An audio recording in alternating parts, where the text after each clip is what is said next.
जय हिंद। आज पढ़ने वाले हम लोग चैप्टर 10 से बहुविकल्पीय प्रश्न प्रकाश के परावर्तन तथा अपवर्तन से कुल मैं 61 प्रश्न लेकर आया हूँ। ठीक है, और इससे बाहर प्रश्न बनने की कोई संभावना नहीं है। जो बच्चे थियरी वाला वीडियो नहीं देखे हैं, डिस्क्रिप्शन में लिंक है। लिंक के माध्यम से इस चैप्टर का कंप्लीट थियरी और नोट अच्छे से बना सकते हैं और उसको समझ सकते हैं। ठीक है, तो चलिए बिना देर किए हुए हम लोग वीडियो की शुरुआत करते हैं। पहला क्वेश्चन है हम लोगों का, समतल दर्पण के सामने एक वस्तु 10 सेमी की दूरी पर रखी गई है। दर्पण से प्रतिबिंब की दूरी होगी। तो चूंकि दर्पण आपका समतल है और उससे 10 सेमी की दूरी पर वस्तु रखी गई है। ठीक है, तो समतल दर्पण में जितनी दूरी पर वस्तु होती है उतना ही दूरी पर प्रतिबिंब भी होता है। तो आपसे दर्पण से प्रतिबिंब की दूरी पूछा है, तो इसका सही जवाब हो जाएगा ऑप्शन नंबर बी, 10 सेमी। ठीक है, आपका सही जवाब होगा ऑप्शन नंबर बी, 10 सेमी। ठीक है, क्यों? क्योंकि 10 सेमी की दूरी पर वस्तु है तो 10 सेमी की दूरी पर प्रतिबिंब भी बनेगा। ठीक है, दूसरा क्वेश्चन क्या है, समतल दर्पण के सामने 10 सेमी की दूरी पर रखी वस्तु की लंबाई 8 सेमी है।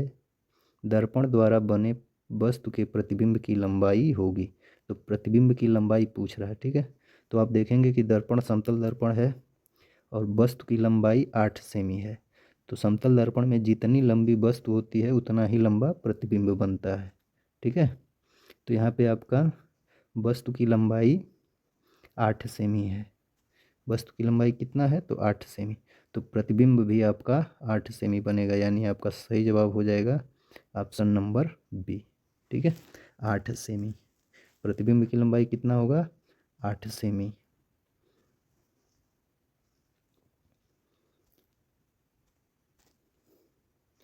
तीसरा क्वेश्चन है हम लोगों का, समतल दर्पण की फोकस दूरी होती है।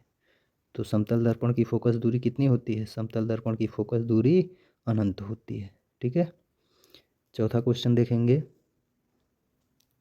समतल दर्पण से किसी वस्तु का प्रतिबिंब बनता है। तो समतल दर्पण से किसी वस्तु का प्रतिबिंब कैसा बनता है? आभासी, वास्तविक, छोटा, बड़ा। तो कौन सा ऑप्शन सही होगा? Option number A. ठीक है, समतल दर्पण से प्रतिबिंब आभासी बनता है। कैसा प्रतिबिंब बनता है भाई?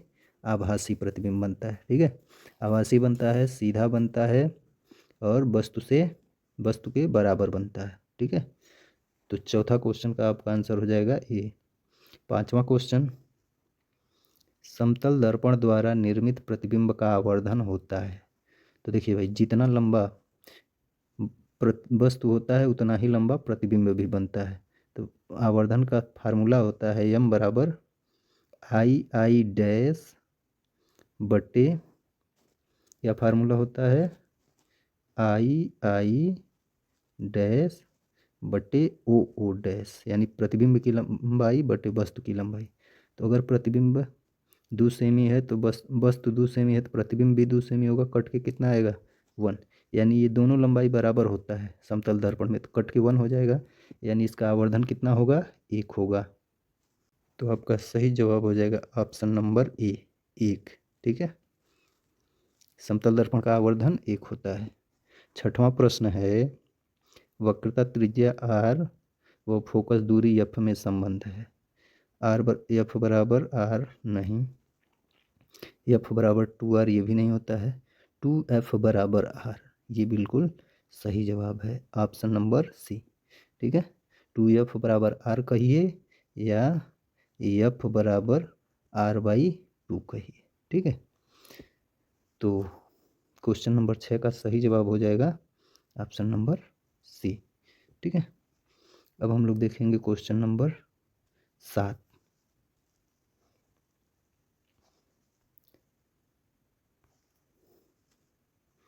क्वेश्चन नंबर 7 क्या कह रहा है, एक उत्तल दर्पण की फोकस दूरी 12 सेमी है। दर्पण के उत्तल पृष्ठ की त्रिज्या होगी।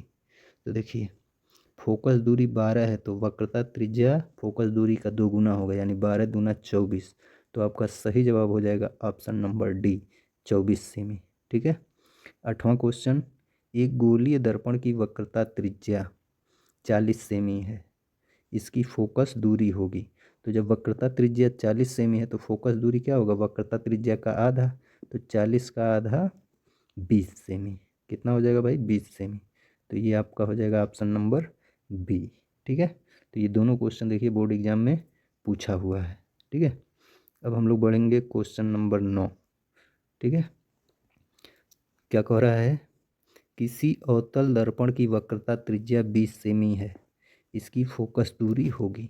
ठीक है, तो दर्पण आपका अवतल है और वक्रता त्रिज्या 20 है, तो फोकस दूरी इसकी आधी 10 होगी।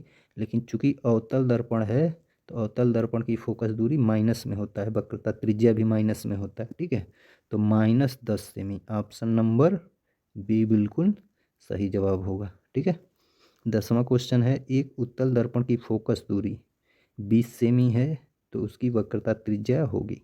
कितना होगा भाई, तो देखिए फोकस दूरी 20 है तो वक्रता त्रिज्या 2 गुना हो जाएगा, 20 दूना 40। ठीक है, और चूंकि इसमें साइन प्लस में है तो आपका 40 सेमी क्या हो जाएगा, बिल्कुल सही जवाब हो जाएगा। ठीक है, चलिए आगे बढ़ते हैं हम लोग, और प्रश्न नंबर 11, उत्तल दर्पण के सामने रखी वस्तु का प्रतिबिंब बनता है।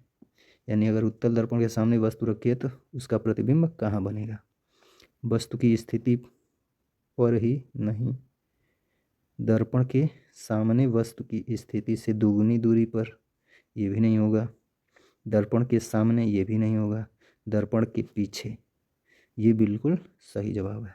उत्तल दर्पण में प्रतिबिंब हमेशा दर्पण के पीछे, ध्रुव और फोकस के बीच, सीधा, वस्तु से छोटा और आभासी बनता है। ठीक है, तो सही जवाब हो जाएगा ऑप्शन नंबर डी।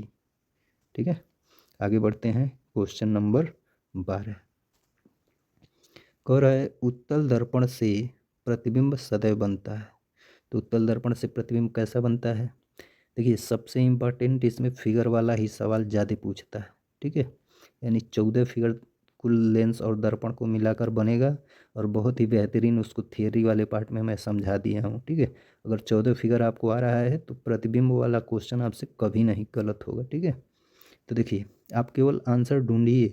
ठीक है, प्रश्न पढ़ के आंसर तो आप जान जाएंगे, आंसर ढूंढिए किस ऑप्शन में। जैसे उत्तल दर्पण, दर्पण उत्तल है, प्रतिबिंब सदैव कैसा बनता है, तो उत्तल दर्पण से प्रतिबिंब हमेशा दर्पण के पीछे, दर्पण और फोकस के बीच में, दर्पण के ध्रुव और फोकस के बीच में बनता है, और सीधा बनता है और आभासी बनता है। ठीक है, तो देखिए इसके हिसाब से हम लोगों का आंसर नंबर सी बिल्कुल सही जवाब होगा विकल्प के हिसाब से। ठीक है, ध्रुव और फोकस के बीच। ठीक है, यहाँ पे स्थिति में ऑप्शन दिया हुआ है। ठीक है, अब हम लोग देखेंगे क्वेश्चन नंबर 13। क्वेश्चन नंबर 13 क्या कह रहा है, वस्तु का आभासी तथा छोटा प्रतिबिंब बनता है। तो किस दर्पण से बनता है भाई, उत्तल दर्पण से। उत्तल दर्पण से प्रतिबिंब आभासी बनता है और वस्तु से छोटा बनता है। अथवा करके क्वेश्चन क्या किया है, किसी दर्पण में वस्तु का प्रतिबिंब सदैव वस्तु से छोटा, सीधा और काल्पनिक बनता है। तो किस दर्पण में भाई, उत्तल दर्पण में। ठीक है, तो आपका सही जवाब होगा ऑप्शन नंबर बी। अब देखेंगे हम लोग क्वेश्चन नंबर 14। क्वेश्चन नंबर 14 क्या कह रहा है, किसी अवतल दर्पण द्वारा वस्तु का आभासी, सीधा तथा बड़ा प्रतिबिंब बनाने के लिए उसे रखना होगा। ठीक है, तो कहाँ रखना होगा भाई, तो ध्रुव और फोकस के बीच, दर्पण के ध्रुव और फोकस के बीच, यानी छठवां केस। अवतल दर्पण द्वारा जो बनने का 6 केस है उसमें छठवां केस। ठीक है, तो देखिए ऑप्शन ए में नहीं है, बी में नहीं है, आगे बढ़ते हैं हम लोग, सी में भी नहीं है, डी आपका बिल्कुल सही जवाब है। ठीक है, दर्पण के ध्रुव तथा फोकस एफ के बीच। ठीक है, तो आपका डी वाला क्वेश्चन का आंसर हो जाएगा। ठीक है, क्वेश्चन नंबर 15 देखेंगे, किसी वस्तु का वस्तु से बड़ा, सीधा, आभासी प्रतिबिंब है। यानी किसी वस्तु का जो है प्रतिबिंब कैसा बना है, वस्तु से बड़ा बना है, सीधा बना है और आभासी बना है। तो जब आभासी प्रतिबिंब बने और वस्तु से बड़ा हो तो वह अवतल दर्पण से बनता है। किससे बनता है भाई? अवतल दर्पण से। ठीक है, तो ये हो जाएगा ऑप्शन नंबर बी, अवतल दर्पण से। ठीक है, चलिए क्वेश्चन नंबर 16 देखते हैं हम लोग। अवतल दर्पण के फोकस, अवतल दर्पण के फोकस और वक्रता केंद्र के बीच स्थित वस्तु का प्रतिबिंब बनता है। तो देखिए, जब भी वस्तु आपका फोकस, वस्तु को कहाँ रखा गया है? फोकस, फोकस और वक्रता केंद्र के बीच, तो इस स्थिति में प्रतिबिंब आपका कहाँ बनेगा? तो प्रतिबिंब आपका जहाँ बनेगा, ये तो पूछा नहीं है कैसा बनेगा, तो ये भी जान लीजिए, प्रतिबिंब आपका बनेगा वक्रता केंद्र और अनंत के बीच। और कैसा बनेगा? उल्टा बनेगा, वास्तविक बनेगा और वस्तु से बड़ा बनेगा। तो आपका सही जवाब हो जाएगा ऑप्शन नंबर बी। ठीक है, उल्टा, वास्तविक और वस्तु से बड़ा। अगला क्वेश्चन देखते हैं हम लोग, क्वेश्चन नंबर 17। यदि एक दर्पण के सामने किसी वस्तु को निकट रखने पर प्रतिबिंब सीधा बने किंतु दूर रखने पर प्रतिबिंब उल्टा बने तो वह दर्पण होगा। तो किस दर्पण से उल्टा और सीधा दोनों से प्रतिबिंब बन सकता है? तो ऐसा अवतल दर्पण में संभव है। किस दर्पण में संभव है? अवतल दर्पण में। तो सही जवाब होगा ऑप्शन नंबर बी। ठीक है, प्रश्न नंबर 18 देखते हैं हम लोग। 18 नंबर प्रश्न में क्या कह रहा है? संयुग्मी फोकस संभव है केवल। संयुग्मी फोकस किस में संभव है? उत्तल में नहीं संभव है, समतल में नहीं संभव है, अवतल दर्पण में। ठीक है, ऑप्शन बी आपका क्या होगा? सही जवाब होगा। क्वेश्चन नंबर 19 है, दर्पण का सूत्र क्या है? दर्पण का सूत्र पूछा है। ठीक है, तो दर्पण का सूत्र होता है 1/v + 1/u = 1/f, यानी आपका आंसर हो जाएगा ऑप्शन नंबर सी। ठीक है, चलिए आगे की तरफ बढ़ते हैं और अब देखते हैं क्वेश्चन नंबर 20। कह रहा किसका दृष्टि क्षेत्र, किसका दृष्टि क्षेत्र सबसे अधिक होता है? तो जो प्रकाश किरणों को फैलाएगा उसी का दृष्टि क्षेत्र सबसे अधिक होगा। तो समतल दर्पण नहीं फैलाता है, अवतल दर्पण भी नहीं फैलाएगा, उत्तल लेंस भी नहीं फैलाता है। ठीक है, तो आपका सही जवाब होगा ऑप्शन नंबर बी, उत्तल दर्पण। क्या होगा? उत्तल दर्पण। ठीक है, क्वेश्चन नंबर 21। वाहनों में पश्च दृश्य के लिए सामान्यतः कौन सा दर्पण उपयोग किया जाता है? पश्चात दृश्य मतलब पीछे देखने के लिए। ठीक है, साइड मिरर जिसे कह देंगे हम लोग। ठीक है, तो इसके लिए आप कौन सा दर्पण का प्रयोग करते हैं? तो इसके लिए प्रयोग होता है उत्तल दर्पण का। किस दर्पण का? उत्तल दर्पण। तो आपका सही जवाब होगा ऑप्शन नंबर बी। ठीक है, आगे बढ़ते हैं क्वेश्चन नंबर 22। कह रहा है कांच का अपवर्तनांक पानी के सापेक्ष कितना है? तो कांच का अपवर्तनांक पानी के सापेक्ष 9/8 होगा। आपका सही जवाब होगा ऑप्शन नंबर सी। ठीक है, क्वेश्चन नंबर 23। यदि वायु के सापेक्ष कांच का अपवर्तनांक 1.5 हो तो कांच के सापेक्ष वायु का अपवर्तनांक होगा। तो देखिए, वायु के सापेक्ष कांच का दिया है और कांच के सापेक्ष वायु का पूछ रहा है, तो इसी को आप क्या कर देंगे?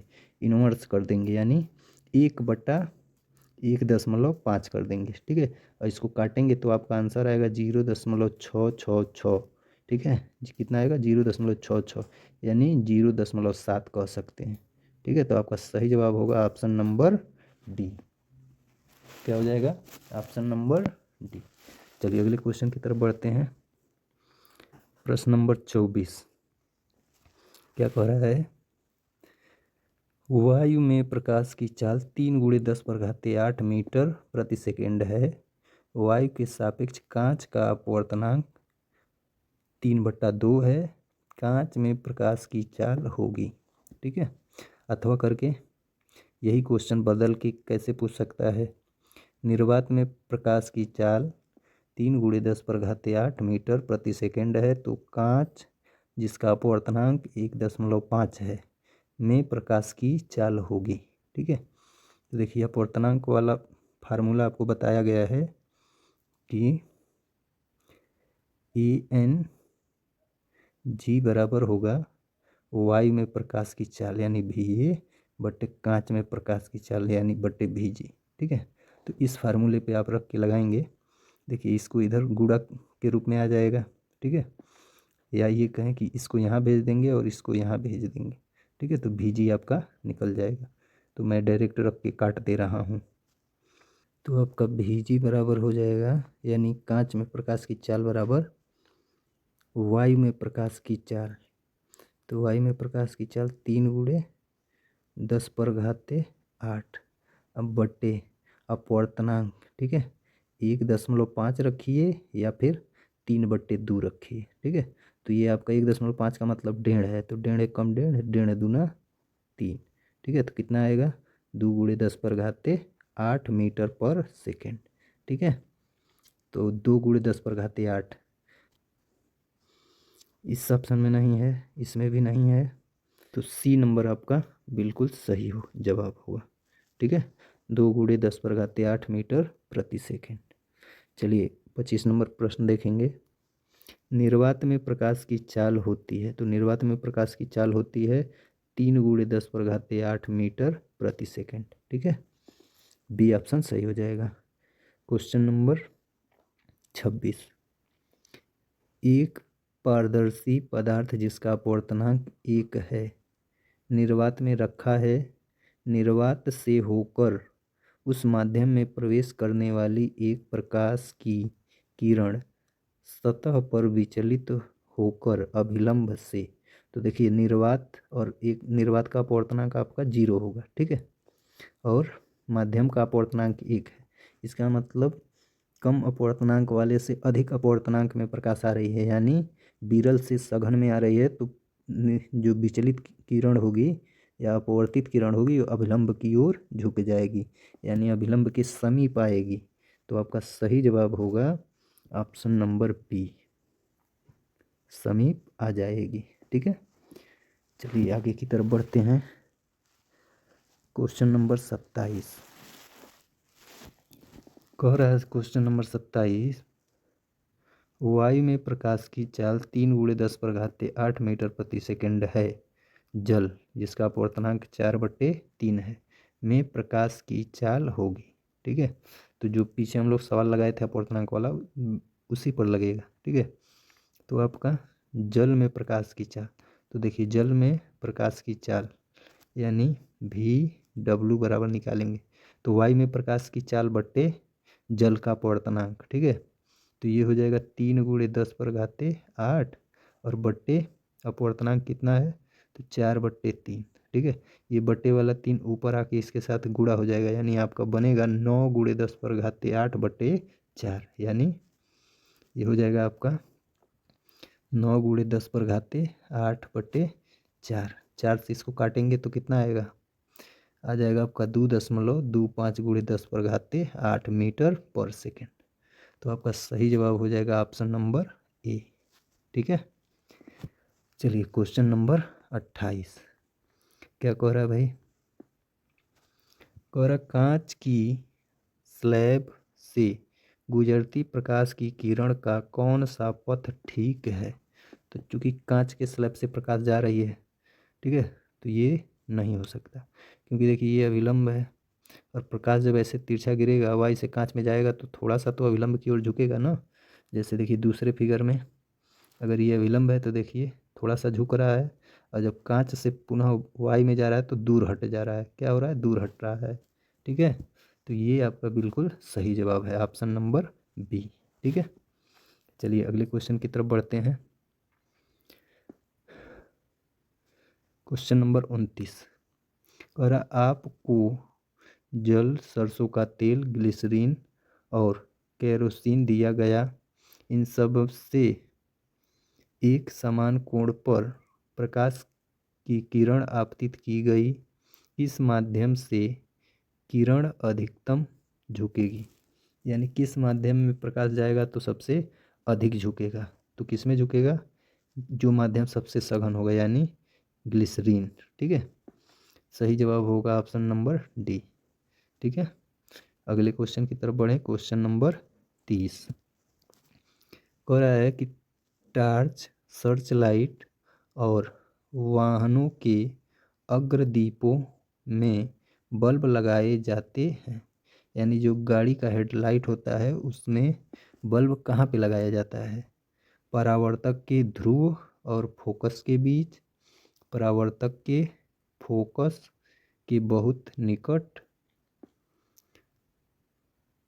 परावर्तक के फोकस व वक्रता के बीच, या परावर्तक के वक्रता केंद्र पर। तो इसका सही जवाब होगा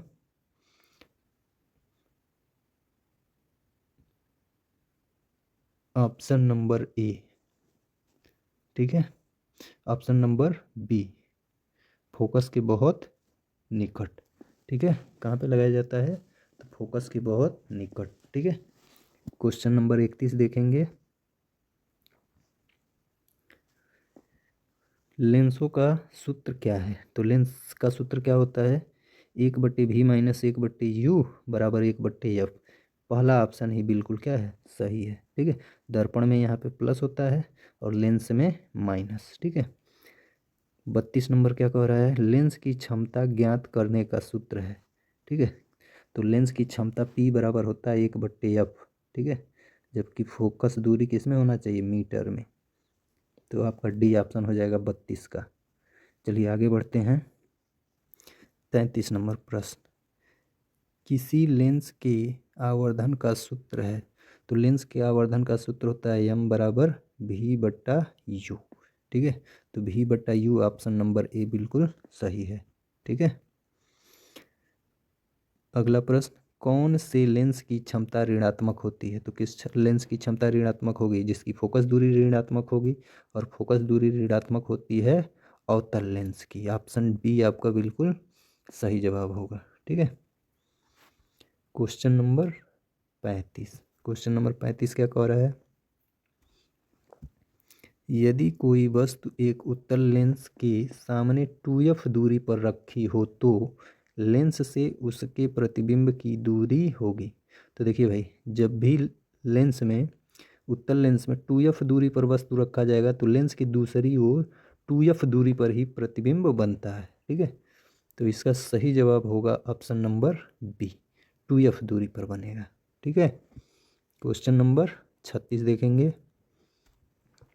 और उत्तल लेंस से किसी वस्तु का वास्तविक उल्टा, ध्यान देंगे, वास्तविक उल्टा तथा बड़ा प्रतिबिंब बनाने के लिए वस्तु को कहाँ रखा जाएगा?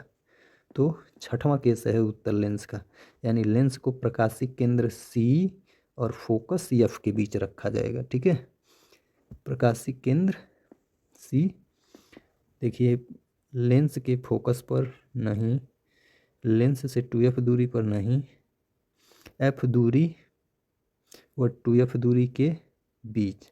ठीक है, f दूरी क्या कहा है? फिर से देखेंगे हम लोग, वास्तविक उल्टा और बड़ा। ठीक है, नहीं देखिए,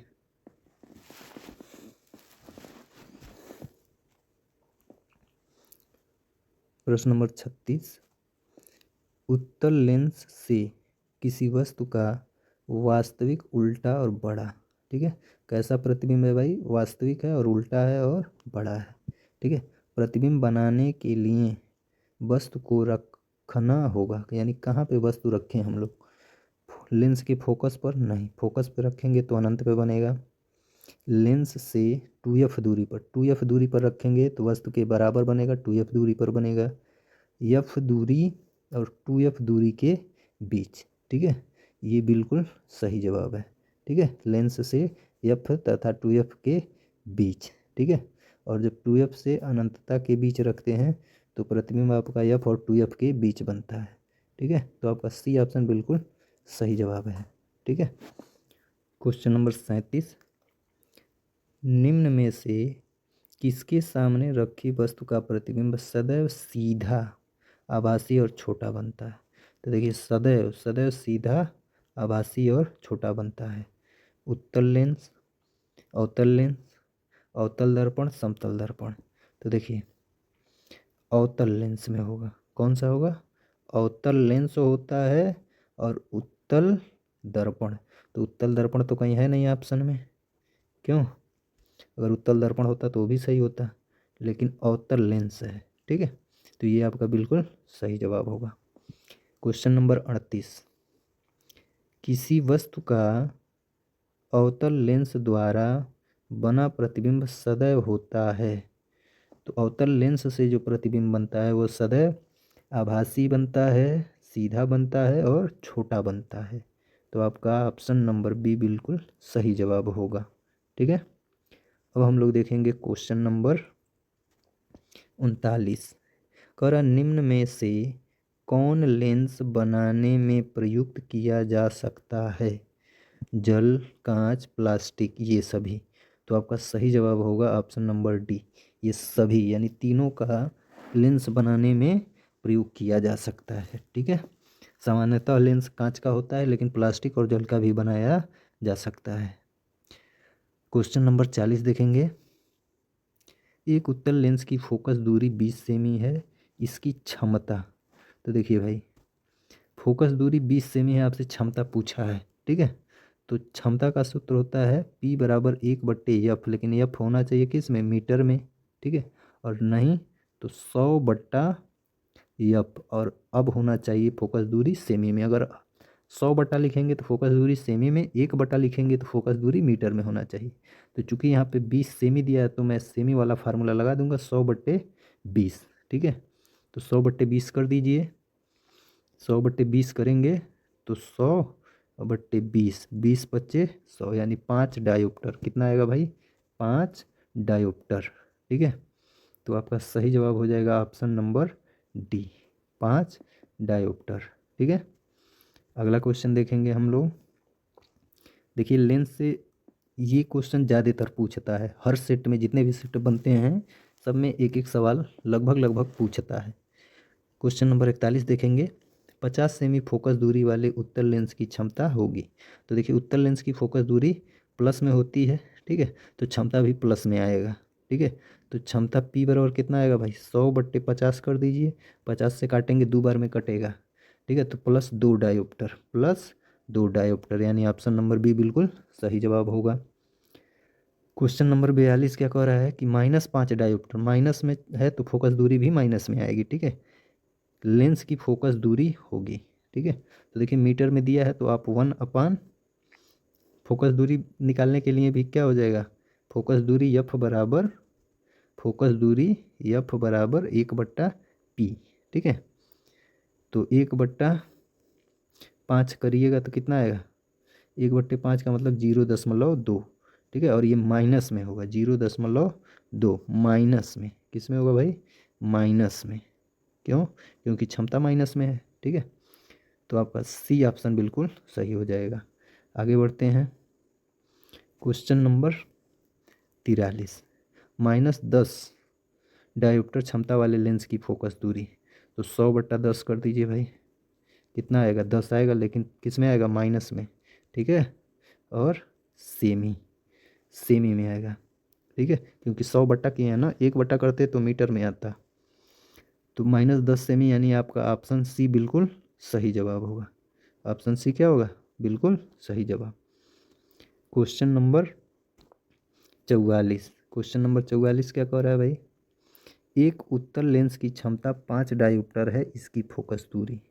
देखिए क्षमता कितना है, 5 डायोप्टर, फोकस दूरी आप निकालेंगे तो कितना हो जाएगा, 1/5 करेंगे तो 0.2। ठीक है, तो चूँकि प्लस में है तो प्लस में आएगा, और ये किस में आएगा, मीटर में, क्योंकि हमने ऊपर 1/5 किया है। ठीक है, तो 0.2 आया था तो ये मीटर में आया था, 100 का गुणा करेंगे तो यही बन जाएगा 20 सेमी।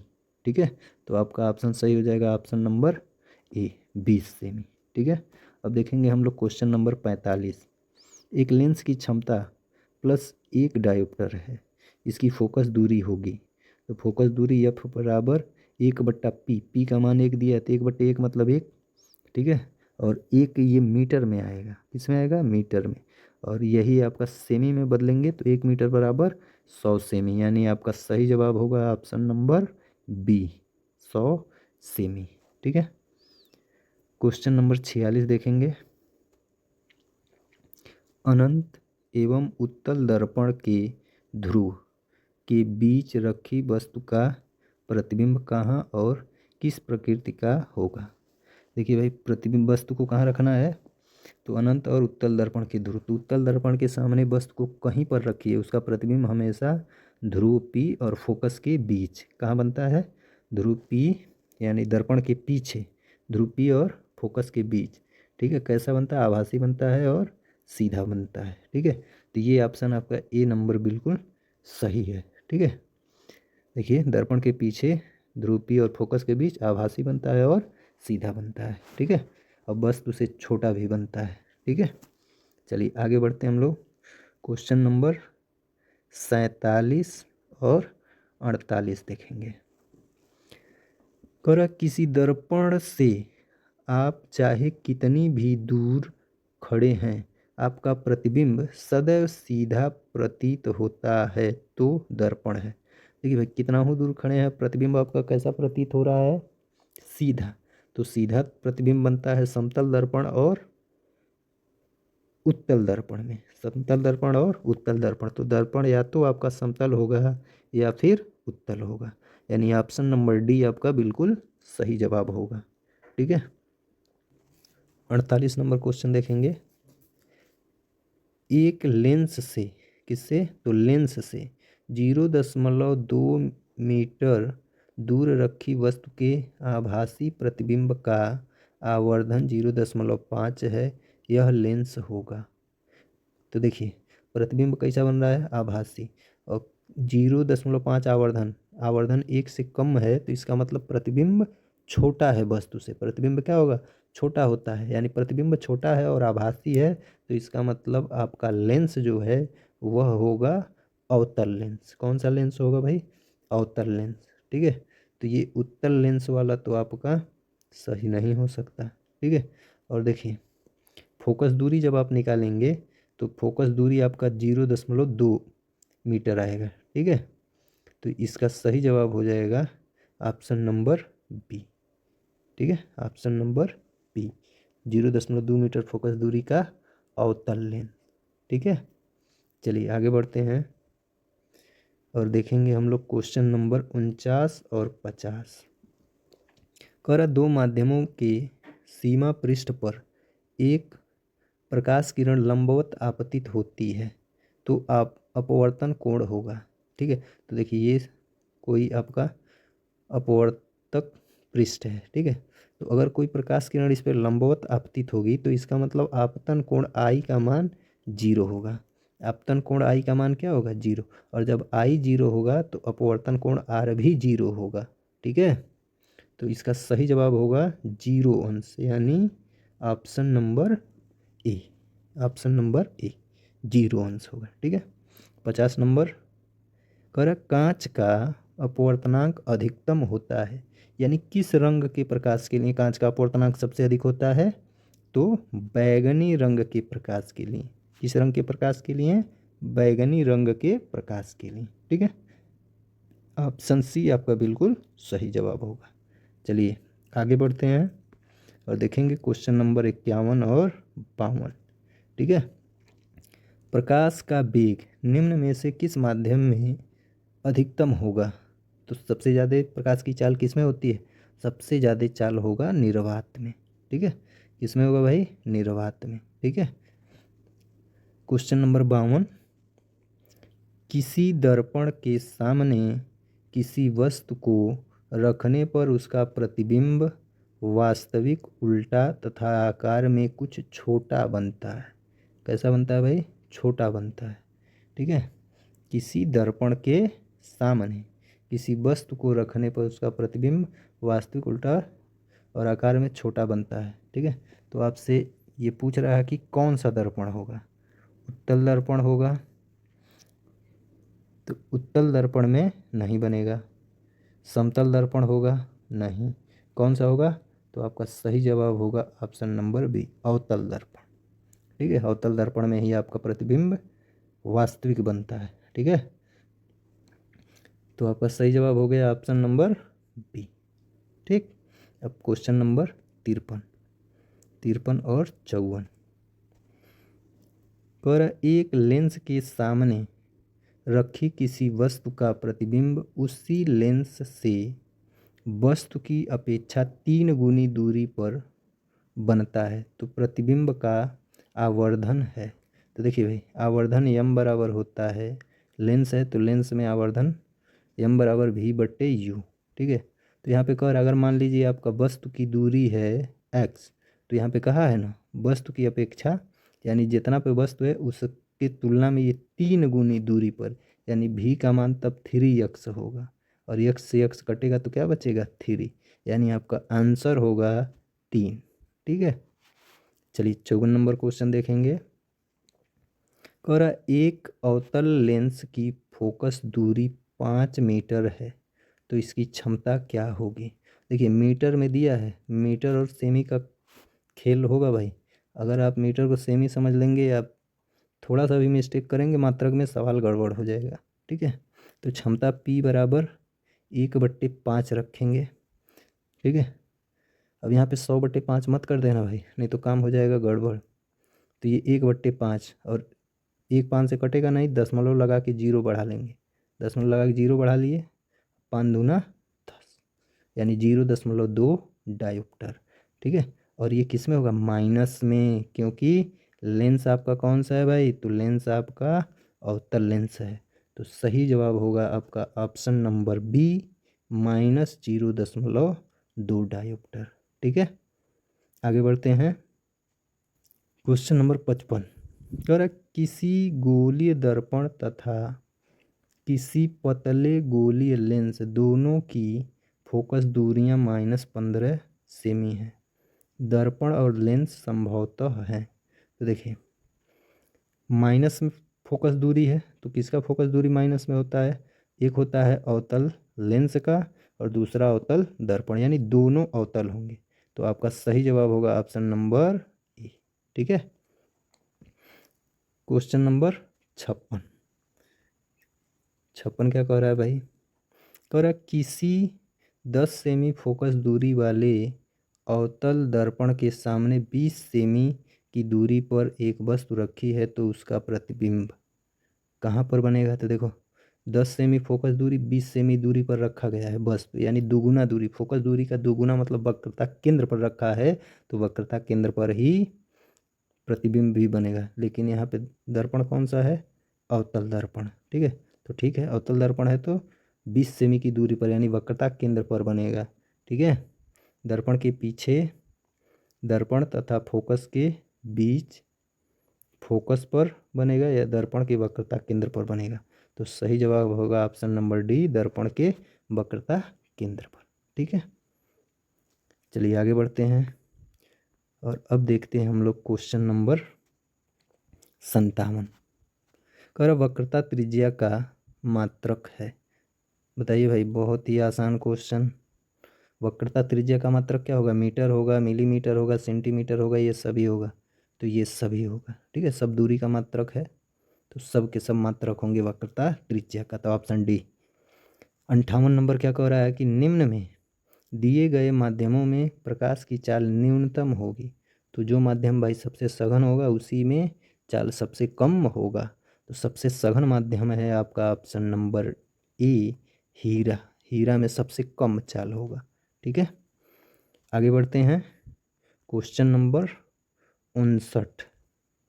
क्वेश्चन नंबर 59 क्या कह रहा है भाई, वायु के सापेक्ष माध्यम का अपवर्तनांक अधिकतम होता है। यानी किस माध्यम का अपवर्तनांक, वायु के सापेक्ष किसका अपवर्तनांक सबसे अधिक होगा, तो जो सबसे सघन होगा, और सबसे सघन होगा आपका हीरा। इस कारण से आपका ऑप्शन नंबर बी क्या हो जाएगा, बिल्कुल सही जवाब हो जाएगा। चलिए क्वेश्चन नंबर 60।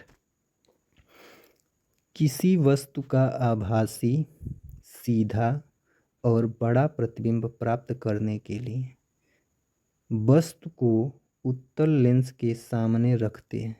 तो देखिए प्रतिबिंब चाहिए आभासी और कैसा, तो बड़ा। तो कहाँ रखेंगे, छठवां केस।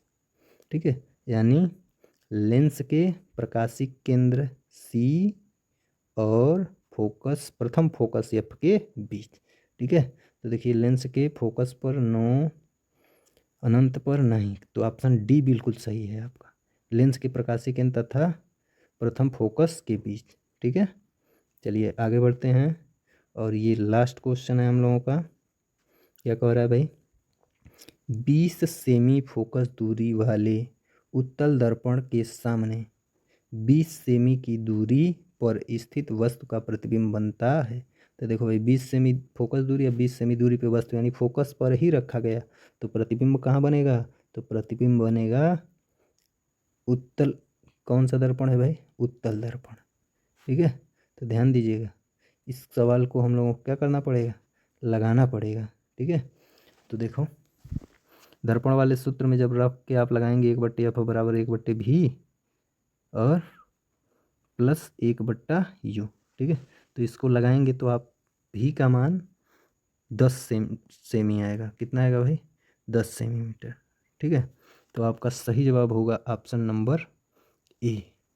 ठीक है, 10 सेमी की दूरी पर, 10 सेमी की दूरी पर और दर्पण के पीछे। ठीक है, तो उम्मीद करते हैं कि आप लोगों को पूरा वीडियो बहुत अच्छे से समझ में आया होगा। इसी वीडियो को आप लोग 1-2 बार और देख लीजिएगा, जिससे आपका पूरा एकदम क्वेश्चन क्या हो, क्लियर हो जाए। ठीक है, तो अगर वीडियो पसंद आया हो तो वीडियो को लाइक कर दें, शेयर कर दें और चैनल को सब्सक्राइब कर दें। ठीक है, अगले वीडियो में हम लोग कुछ न्यूमेरिकल के सवाल हल करेंगे। ठीक है, धन्यवाद, जय हिंद।